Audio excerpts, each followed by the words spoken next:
une petite nouvelle aujourd'hui. Elle est à la fois, comment on dit, stripteaseuse. Je vous arrête.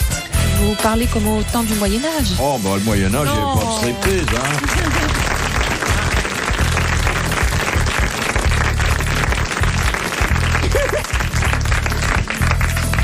Oui, j'étais en train de présenter mademoiselle comme une stripteaseuse, mais c'est pas le terme qui convient. C'est un terme démodé, galvaudé. Qu'est-ce que c'est alors? Qu'est-ce que vous êtes? Dame patronesse? Danseuse. Je suis une danseuse. Une éplucheuse de fringues. Non. Une des plus belles danseuses de fringues. Bon, danseuse, Merci, mais enfin qui perd souvent ses vêtements sur scène. Pas du tout, j'arrive déshabillée sur scène. Ah je oui, les enlève donc pas. une danseuse pas frileuse. Voilà. Hein? Love Amour. Bravo. Je savais que Jean-Yann applaudirait. Mademoiselle Love Amour, qui est c'est tout en plus une des c'est pas stars du Crazy Horse. programme, puis alors vous savez, elle fait beaucoup de choses, elle fait un disque, un bouquin aussi. Voilà, non, je raconte tout. mes mini-mémoires chez Lafon, qui vont sortir. Lequel Formidable. Puis regardez comme elle est jolie, bien habillée. Et je puis, sens que je vais me déshabiller. pas trop de textile, quoi. Hein. Mais le Jean, minimum à enlever. Je ne t'ai pas tout dit, mademoiselle a des bottes. Voilà, vous voulez que je vous les montre, monsieur Yann? Oui, voilà, il fantasme. Voilà. Oui. Voilà. Bravo. Hein, c'est pas mal, hein. Très bien. Oui. Parce que monsieur Yann préfère des bottes sans femme plutôt qu'une femme sans bottes, hein. Écoutez, mon petit vieux, si vous commencez à masticoter pour que je vous dise quelles sont mes perversions et mes fantasmes... Voilà. Voilà, je me déshabille. Hein? Oh là là. C'est charmant. Je commence hein. par la veste. Faut pas je remarquer terminerai par les que bottes. celui qui est le mieux placé, c'est quand même moi, parce que j'ai quand même intrigué pour être à côté de madame. Regarde Philippe. Ah bah, on le croirait à Guignol. Regarde-le, il ouvre la bouche comme les gosses. Non, n'exagérons pas. Guignol, vous êtes comme d'abord, ça. Guignol, c'est pas gentil. C'est pas gentil. Non, Mieux que- regardez, que vu là. Guignol, hein. Il rentre pas Mais ailleurs. je suis dans l'état du gendarme. C'est pas la mère Michu, c'est la mère bien fichue. Ah oui. Écoutez, je serais fichu comme ça, je ferais pas de radio. Vous seriez Non. pas là, hein. Vous seriez pas à François, vous seriez Mais on m'a dit que vous à aviez Pif le chien. on m'a dit que vous aviez un joli petit corps. Oui, j'ai un joli Comment petit corps. On m'a Oui, dit- il joue dedans pendant la chasse. Bon, alors autour de notre nouvelle recrue d'essence. De super. 3 amateurs inconditionnels mais éclairés, du beau sexe, du sexe prétendu faible. Oh, j'éclaire pas beaucoup du sexe, moi. On demande à voir. D'abord l'amant de poche, Sim.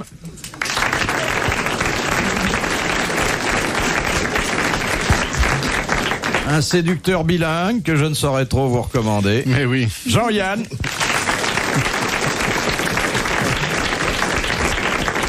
Et puis celui qui fait un enfant à chaque coup, Jacques Martin.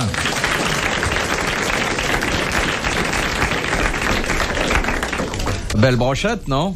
De qui parlez-vous? Des 3 que je viens de vous présenter, quoi. Ah bon? Hein? Oui, Écoutez, ils sont charmants, ils sont je charmants. connais pas votre type, Moi je le connais. Il fait 1m92. mais quel qu'il soit... J'aime les petits, les grands. les J'ai des moyens. chances alors.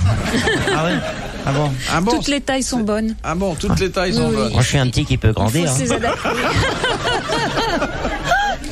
Vous me disiez tout à l'heure, Oui. tout, sauf un journaliste. Voilà, vous m'avez dit.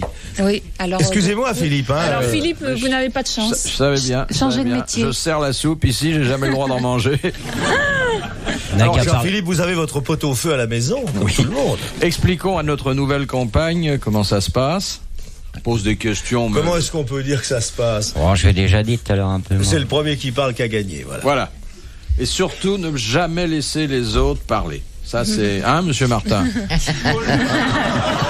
Alors là, je suis désolé, mais s'il y a vraiment quelqu'un qui n'est pas interventionniste, c'est... Et souvenez-vous que tout est bon pour faire rire le public. Oui? Même de vider un verre que l'auditeur de la radio ne voit pas. Non. Alors, commençons avec un... Mais vous restez comme ça? Je pensais Je que... pense le reste plus Oh, tard. Hein, oui, si bon, ça plus vous tard. dérange pas. Oui, il faut qu'on se connaisse un peu. Hein. Vous avez vu son grand frère qui est venu avec elle? Non? Vous savez, c'est le grand type qui Ah est oui, venu, là. oui. Hein? Oui. Et qui a laissé son poing américain juste à côté de votre chaise, voilà. Et qui c'est ce monsieur qui est venu avec vous là? C'est son grand frère. Il fait partie de la famille? Il a dit que c'était mon grand frère, alors c'est mon grand frère. Sinon, je vais recevoir une claque. Oh, absolument. Vous êtes Madame Bernardin? Oui. Vous savez, il a épousé le patron. Moi, j'ai débuté sous votre mari. Enfin, Je savais que tu n'avais pas eu des débuts faciles. C'est un lapsus. Non. En quelle année vous avez débuté? En 55, je faisais mon tour au Crazy Horse Saloon et j'étais dresseur de seins. Oh! Oui, parce qu'il y avait des dames qui avaient besoin de se coller des ventouses à la pointe des seins pour faire tenir des franges, et moi je leur faisais des bibis amicales pour énerver la poitrine. Est-ce que c'est un emploi qui subsiste toujours au Crazy? Non, je pense pas. Les messieurs d'ailleurs n'ont aucun contact avec les danseuses. Ah bah ça a bien changé. Aucun. Je sais que Monsieur Yann, vous faisiez un sketch et vous suciez des... Qu'est-ce que je fais, c'est nouveau. Je sais pas, vous suciez des pastilles Valda. Tu as commencé comme suceur à la... Voilà. Non. C'était un début. Je faisais un numéro de dressage de pastilles Valda. C'est-à-dire que je dressais les pastilles Valda. En les suçant. Et pour les récompenser, quand elles avaient été bien, je les suçais. Mais pas... Non mais Jean, t'es passé au Crazy Horse? Oui, mais j'ai des bébés en cow-boy. Tu étais dresseur de pastilles Valda. Avec Tommy Franklin qui était énorme, qui faisait le patron du salon. Oui, chroniqueur. C'était en quelle année? Oh là là, tout début. Il y a Fernand Reynaud qui faisait... Ça amusait les gens, le dressage des pastilles Valda? Ça amusait Bernardin, ce qui était déjà bien, puisqu'il m'avait pris. Mais le public, il venait pas pour ça. Si. Je présentais un film, après je faisais un numéro, et d'abord je dressais les pastilles Valda, et après je faisais voir un film aux gens, et comme il n'y avait pas d'appareil de projection, je le déroulais comme ça. Et j'expliquais ce qui se passait. Je disais aux gens, malheureusement, vous pouvez pas voir, mais c'est vraiment bien. Mais ça faisait partie des bêtises de jeunesse. Moi, j'ai fait un numéro de strip, pas moi, mais avec Candida Porgerski. Vous avez entendu parler d'elle? Elle faisait un numéro dans une baignoire. Elle se lavait. Moi, je faisais la savonnette. Bon, il y avait Bébé Lune, Diamond Baby, toutes ces... Rita Renoir, Rita Cadillac. On m'a dit qu'Henri Chapier avait fait un striptease un jour sur Non, il a fait du divan, mais pas dans une aussi grande maison que la vôtre. Non, sur FR3, il se déshabille tous les soirs, enfin il déshabille les autres, mais sur FR3. Elle s'appelait Candida Porgerski et il avait baptisé Philippe Bouvard. Vous êtes journaliste et quelque part vous avez un doute inscrit dans vous-même. Pourquoi ces cravates voyantes et cette espèce d'instinct de vous jeter au devant des femmes alors qu'on peut attraper des bêtes? Philippe Bouvard, ne remuez pas sur le divan, laissez faire le docteur. RTL, 4h, 4h30, dans la nuit détente des grosses têtes de Philippe Bouvard. Bon, je vous pose une petite question, mais ça tire pas à conséquence. Vous non. Voir. Bon, d'ailleurs, vous ne tirez plus à pas grand chose maintenant. Si vous ne tirez même plus à conséquence, alors qu'en le faites-vous? Il est en train de boire sa petite tisane. C'est Madame le prieur d'Agon-Coutainville. C'est pas une tasse, hein, c'est sa baignoire. C'est sa baignoire. Qui nous propose la première citation. Qui a dit: les majorettes, c'est comme les grenouilles. Il n'y a que les cuisses qui comptent. Frédéric Dard. Non. Oh. Jean-Yann. Yardac. Moi, le majorette. Ah, moi j'adore la majorette. Ah, quand tu retires les bottes, pas la majorette. Pas trop. Moi j'aime bien. Un peu maigre pour vous peut-être. Non, un peu militaire. Oh. Moi j'adore les majorettes, je leur fournis le bâton. On les voit, sur toute plaisanterie. Il est vivant votre monsieur? D'abord c'est pas mon monsieur, puis ensuite il se porte bien, oui merci. Il est vivant? Vivant et drôle? Je pense que de nous cinq, il n'y a que monsieur Yann qui le connaisse. Et encore, n'en suis-je pas sûr. C'est un Américain, c'est Woody Allen. C'est Woody Allen. Bonne réponse de Sim. Quand c'est un Américain? Alors, vous le connaissez? Non. Non. C'est faux, vous vous êtes raté, deux grands comiques qui s'ignorent comme ça. Ben oui, mais qu'est-ce que vous voulez? Ça peut venir encore. Ouais. L'abbé Pierlot de Méaul propose. Il est américain? La deuxième. Oh non, il a. Non, c'est parce que je vous aurais répondu. Chez nous. L'abbé Pierlot, il est français, lui. Oui. Non, mais le type qui a fait la citation. Qui ça? Le type là. Le type qui va faire la citation, il est français. L'abbé Pierlot. Non, la citation de l'abbé Pierlot, il est français. Oui, c'est Woody Allen qui fait la citation? Non. Attendez, le mec qui a fait la citation, vous allez nous dire, c'est un français? Que je vous la dise. C'est un français? Oui. Il est mort? On l'a jamais cité. Ici. On l'a jamais cité. Voilà. Mais alors qu'est-ce qu'il veut, ce monsieur? Mais alors il triche. Il vaudrait que, Expliquez-vous, parce que c'est flou tout ça. Là. il vaudrait que je donne lecture qui de la citation qu'il a bien Non, voulu. mais enfin, c'est pas long à faire, ça. Vous pouvez le faire, ça, de Faites-le lire le tout de truc. suite. Vous dites quel est le type mort qui a dit ça, et puis nous, on Alors vous dit écoutez, non. si vous voulez, je vous propose de ne pas donner la citation, Si vous voulez. et puis vous me donnez des noms. Voilà. C'est un français. Alors c'est un Français. C'est Gay-Lussac. Non. Attendez, Il a une rue, il a est-ce qu'il écrit a un une beau rue livre. C'est dommage que je vous donne pas la citation parce qu'elle est capable quand même de vous, pour une fois, de vous aider à trouver la bonne réponse. Allez-y. Qui? Je ne suis qu'un petit garçon qui s'amuse, doublé d'un pasteur protestant qui l'ennuie. Bon, bah ça. Bah bon, mes ça a rien. enfants. C'est Godard. Mais non. Non, Il y en a il est- qu'un. Ça pourrait être Godard, Il y en pasteur a qu'un. protestant. Il c'est est Godard. mort. Hein. Bah oui, il est mort, c'est Ah, il un est mort. anglais. Non. Un C'est pas Allemand. l'auteur de Alice au pays des merveilles, Fifi? Non. Et c'est celui-là que je suis le seul à connaître, moi? Ah non, c'était Non, c'est c'était le qu'est-ce qu'on précédent, d'avant c'était Ah bon, Woody d'accord. Allen. C'était celui d'avant. C'est le Ah bon. décalage. Ah, il y a- C'est Un Décalage horaire. pasteur. Redites voir ce que vous dites là. Oh là là. Je ne suis qu'un petit garçon qui s'amuse, doublé d'un pasteur protestant qui l'ennuie. Il ennuie le petit garçon. Oui. Eric Satie. Non. Est-ce qu'il a sa rue? C'est un anglais? Non, un Français. Oh, il doit avoir une rue, mais enfin, il était pas en odeur de sainteté, hein. Il peut être avoir. C'est un humoriste français? Oh, pas humoriste du tout. Pas du D'ailleurs, quand on voit ses photos, Ça Ah, veut il a rien été dire. photographié quand même. il a été photographié. Ça veut rien dire, ça vous savez. Mais il est mort quand, ce monsieur? Ce monsieur a dû mourir vers 1955-56. Oh, mais alors dis-moi mon Swift, c'est dans quoi ton homme? Dans la littérature? Ta gamine. Dans la littérature. Elle faisait dans un grand. c'était pas une marrante. C'était un grand. Dis-moi, elle n'était pas un peu chrétienne comme philosophe? C'est pas la Robes, chérie? Non.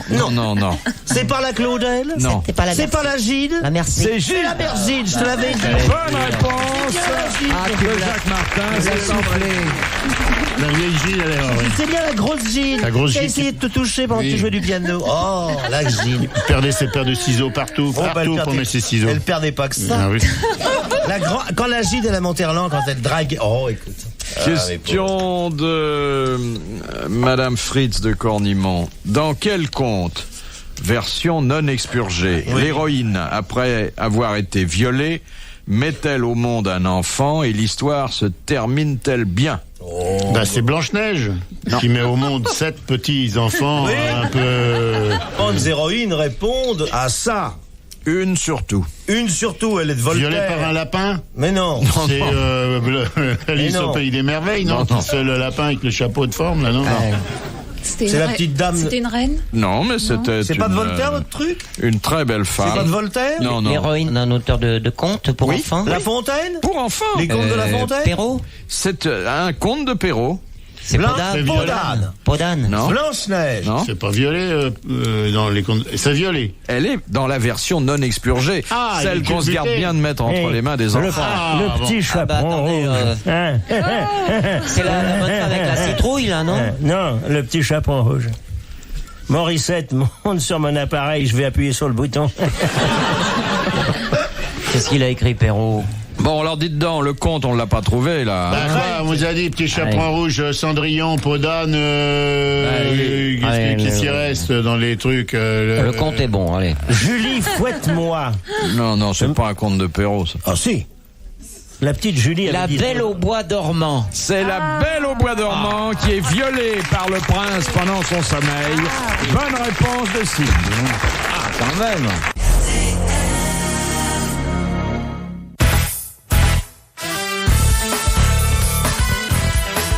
Bonne nuit sur RTL dans Les Grosses Têtes dans la nuit des temps. D'ailleurs, souvenir du 8 juillet 1989, on pouvait entendre Philippe Bouvard accompagné de Love Amour, Jacques Martin, Signe et Jean-Yann.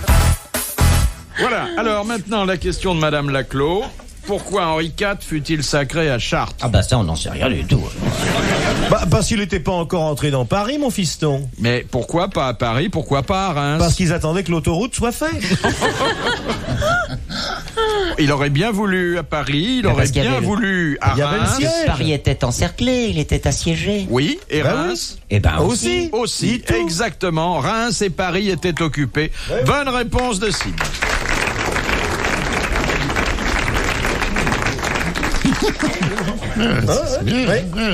Attendez, tiens, une question pour Jean-Yann. Ah oui, parce que celle-là, avant, ça me plaisait pas beaucoup. Oui, je sentais. Moi, Henri IV à Chartres, on m'en fout, mais alors complètement. C'est curieux que vous intéressez plus à l'histoire de votre pays. Non, c'est pas ça, mais je veux dire, posez-nous des questions contemporaines, parce que, alors, qu'est-ce que ça change? Il a été assassiné de toute façon. Hein. Oui, c'est vrai. Mais Marco Polo, par exemple, c'est ancien, mais je suis sûr que ça vous intéresse, parce qu'il est question des Chinois. Non, c'est surtout question de la nouille. C'est lui qui a ramené la nouille en Italie. Voilà. Oui. Non, la nouille, c'est intéressant. Quand même, c'est formidable, un type qui a ramené le spaghetti en Europe. Et on disait d'ailleurs, Marco Polo secoue les nouilles. Oui, bien sûr. Alors, quel vicieux. Quand je pense qu'on lui a confié la direction d'un journal, dans lequel jamais vous nous avez fait le plaisir d'une couverture avec une chose de ce genre là. Oui, voilà, vous mettriez, voilà. Alors la question.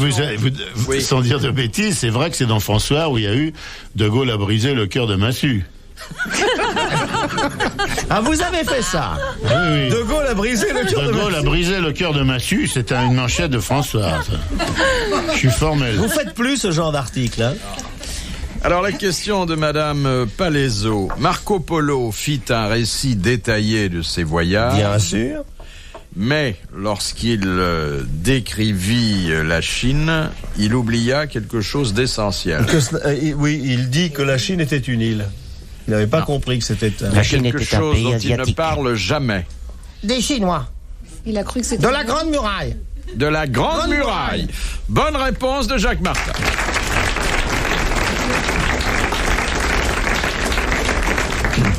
Or, nous avons un sinologue distingué en la personne de Monsieur Yann. Vous avez vécu combien de temps en Chine, mon bon maître? J'ai pas vécu en Chine, j'ai vécu à Hong Kong, pas en Chine. Enfin, un petit peu chez la Canton, mais je veux dire, pas longtemps en Chine rouge. Je suis un peu tricard là-bas. Enfin, j'étais un peu tricard. Ouais. Et les Chinoises Non, touche pas. Là. En Chine rouge, non. C'est en ferme. Moi, j'ai été 2 fois. Pékin, Shanghai. Elles sont belles? Faut pas toucher. Il y en a des belles. Si tu mets le doigt 7 ans à la poitrine et alors au reste, à perpète. Puis elles ont la peau tendue, si tu leur touches le nombril, elles ont les yeux qui se plissent. Elles ont que les yeux qui se plissent? Il y a de très jolies Chinoises à Hong Kong. Est-ce qu'on vous a dit qu'elles étaient vilaines? Les Chinoises de Chine rouge, le peu que je les ai connues, n'est-ce pas? Elles étaient toutes habillées en homme. Il n'y en avait pas une habillée en fille. Elles avaient la casquette réglementaire avec l'étoile rouge et on avait du mal à savoir comment elles étaient fichues. Celle que j'ai ramenée à ma chambre s'appelait Robert. Et c'est très curieux parce que j'ai pu comprendre que les Chinoises, femmes, ressemblent étrangement aux hommes français. Et alors à Robert. Hong Kong, en revanche, il y a des Chinoises très grandes, blondes, qui s'appellent Ingrid, des choses comme ça, et qu'on peut avoir si on téléphone de sa chambre et qui viennent nous apprendre le chinois.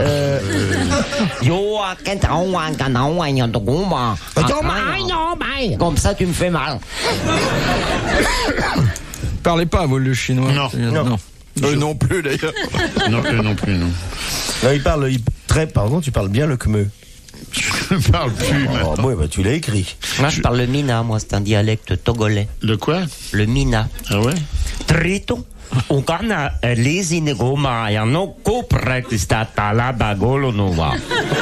Ça veut dire je suis content d'être ici.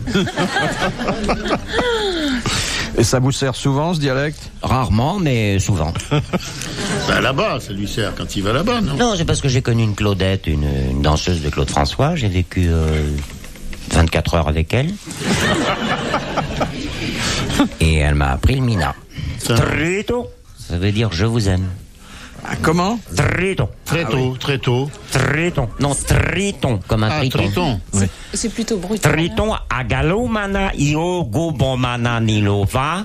Ça veut dire fermez le vendredi. Je t'aime et si t'es marié, je fous le camp parce que j'ai peur de ton mari. Ah oui, c'est une langue très morale. Ah oui. Je pense bien. Et c'est une langue qui peut rendre service des fois. Oui, Vous voyez, Triton Kamauna, dire fais attention, voilà ton mari, j'en ai une trouille noire, remets ton pantalon, la porte est au fond, va-t'en vite. Ah non, mais comme la langue est économe. Jacques, attention, Triton Kamauna, c'est l'ancien Triton, ça. Hein. C'est l'ancien Mina. Mais on ne dit plus Triton Kamauna. Oui, ben alors, on dit Triton Kamanoula Ayana. Ah oui, parce que tu dis ça parce que t'as perdu les dents depuis, mais c'est Non, parce que maintenant, depuis l'arrivée des protestants, ils parlent plutôt le Khmer. Au Togo. Non, oui, ils parlent plutôt le Khmer du Togo que le Kamaouna. Oui, le Khmer. Quelques-uns parlent le Frandrich. Ils parlent le Khmer Michelin. Non, on plaisante pas, là, c'est ma spécialité. Retrouvez les grosses têtes dans la nuit des temps sur RTL.fr.